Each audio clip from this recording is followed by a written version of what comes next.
1971 দীর্ঘ 9 মাসের যুদ্ধে পৃথিবীর মানচিত্রে স্থান করে নেয় স্বাধীন একটি দেশ বাংলাদেশ।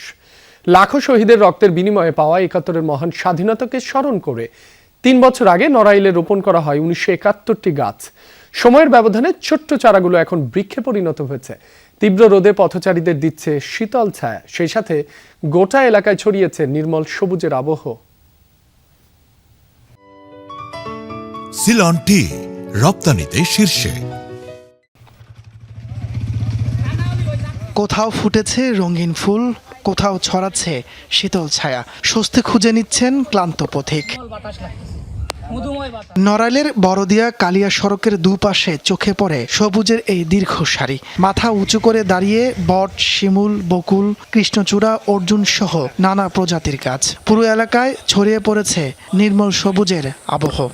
তার দুই পাশটা ফলের গাছ বেশি লাগাইছে, ফলও আসছে, জনগণ এসছে, ছিঁড়ে নিচ্ছে, তুলারা ছিঁড়ে নিচ্ছে, বিভিন্ন ধরনের লোকজন নিয়ে খাচ্ছে, দেখতেছে। প্রকৃতির স্বার্থে এগুলো খুব ভালো উদ্যোগ। আমি এগুলো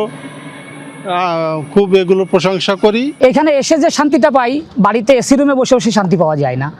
3 বছর আগে রোপণ করা হয়েছিল 1971টি গাছের চারা। পাশাপাশি ইউনিয়নের বিভিন্ন বাড়িতেও বিতরণ করা হয় ফল ফুলের গাছ। সময়ের ব্যবধানে সেসব এখন ডালপালা ছড়িয়ে পরিণত হয়েছে বৃক্ষে।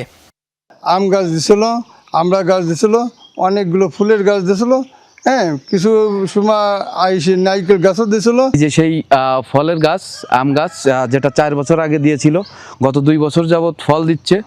2022 সালে উদ্যোগটি নেয় খাসিয়াল ইউনিয়ন পরিষদের বৃক্ষরোপণ ও পরিবেশ বিষয়ক স্ট্যান্ডিং কমিটি। চেয়ারম্যান, সদস্য ও শুভাকাঙ্ক্ষীদের নিজস্ব অর্থায়নে রোপণ করা হয় 1971টি চারা। কিছু গাছ নষ্ট হয়ে যাওয়ায় 2025 সালে আবারও 66টি চারা নতুন করে রোপণ করা হয়।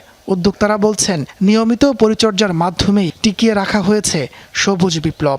সমাবেশ হয়, সেখানে আমি বলেছিলাম যে মুক্তিযুদ্ধকে স্মরণ করে, শহীদদের স্মরণ করে আমি কালিয়া বড়দিয়া রোডের 2 পাশে 1971টা ফুল ফল ঔষধি গাছ রোপণ করব। রাস্তায় 1971টা গাছ রোপণ করি এবং প্রতিটা ওয়ার্ডের 71টি বাড়িতে 1 জোড়া ফুল ফলের গাছ দিই। 1971 বাঙালির হৃদয়ে বরাবরই অমলিন বইয়ের পাতা। সেই স্মৃতি রক্ষার্থে 1971টি গাছের চারা লাগানো হয়, যা নতুন প্রজন্মকে দিবে ইতিহাস ধারণের প্রেরণা। তাপস সরকার, যমুনা নিউজ।